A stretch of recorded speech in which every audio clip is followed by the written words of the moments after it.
অন্তর্বর্তীকালীন সরকার রয়েছেন, আমরা আপনাদেরকে ধন্যবাদ জানাই। কিন্তু ইতিহাস ভুলবেন না, দেশের মানুষের আশা আকাঙ্ক্ষার কথা ভুলবেন না। আপনারা যে আমার ভাইরা, আমার যে ছেলেরা, আমার যে মেয়েরা রক্ত দিয়েছে, তাদের রক্তের নিচে আপনারা ভুলবেন না। দেশকে সুন্দর করবেন।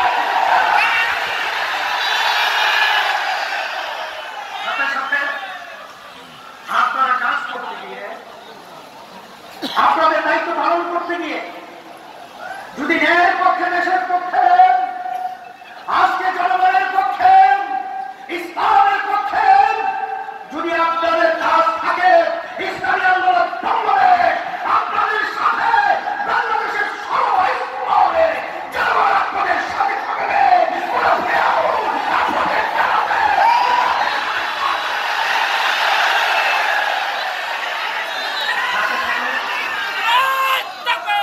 আমি বিশেষ করে ইসলামী আন্দোলন বাংলাদেশ এবং তার সমস্ত সহযোগী সংগঠন আপনারা অন্যায়ের বিরুদ্ধে, খুনিদের বিরুদ্ধে, জালেমদের বিরুদ্ধে যে ভূমিকা রেখেছেন, আমি অসংখ্য ধন্যবাদ আপনাদেরকে জানাই। আমি কল্পনা করতে পারি নাই যে আপনারা এইভাবে স্বতঃস্ফূর্তভাবে অন্যায়কে প্রতিহত করার জন্য, খুনিদের বিরুদ্ধে, জালেমদের বিরুদ্ধে এরকম বুক পেতে গুলি নিয়ে হাসিনের পক্ষে, ইসলামের পক্ষে অবস্থান নেবেন। এটা আমাদেরকে আশাও জাগিয়েছে। এই বাংলাদেশের মধ্যে অন্যায়কারীরা কখনোই এখানে নাই। এই হিসাবে আমি বিশেষ করে বর্তমান সরকার সহ সকল আহ্বান জানাবো, খুনিদেরকে চিহ্নিত করে বাংলার জমিনে মাটিতে বিচার করতে হবে।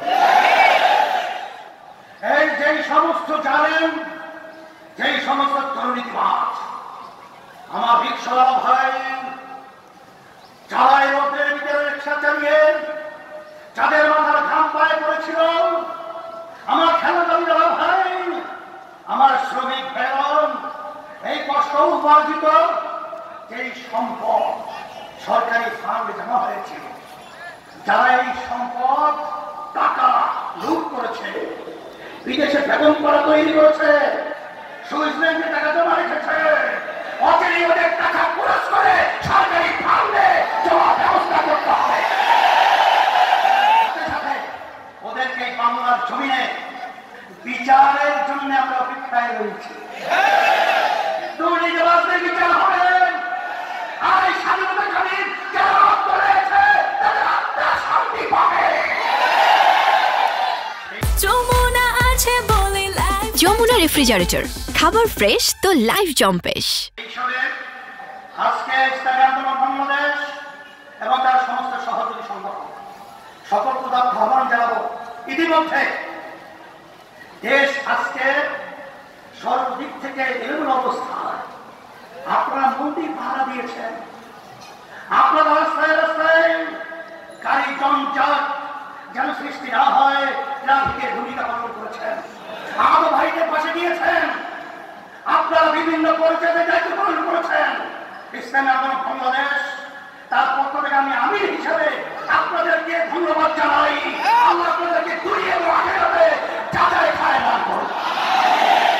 যাদের যারা দায়িত্ব পালন করেছেন, কারণ সংখ্যালঘু, ইসলাম পরিষ্কার বলেছেন তাদের জান, মাল, ইজ্জতের নিরাপত্তার দায়িত্ব আমাদের। কখনোই তাদের উপরে জুলুম করা যাবে না। এবং যারাই অন্যান্য ছাত্ররা এবং অন্যান্য সংগঠনের যারাই দায়িত্ব পালন করেছেন, সবাই ধন্যবাদ জানাই। আর বিশেষ করে সেনাবাহিনী সহ বর্তমান ডক্টর ইউনূস সহ তারা যে দায়িত্ব পালন করতেছেন এবং অন্যান্য যারা দায়িত্ব পালন করছেন, আপনারা ন্যায়ভাবে এবং সুন্দরভাবে দেশ পরিচালনা করার উদাত্ত আহ্বান জানাচ্ছি।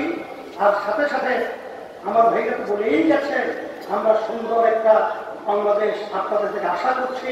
আমরা সবাই একত্রিত হয়ে এই সুন্দর বাংলাদেশ দেখার আশায় আজকে আপনাদেরকে ধন্যবাদ জানিয়ে আজকে বক্তব্য শেষ করছি। আল্লাহুম্মা আমিন।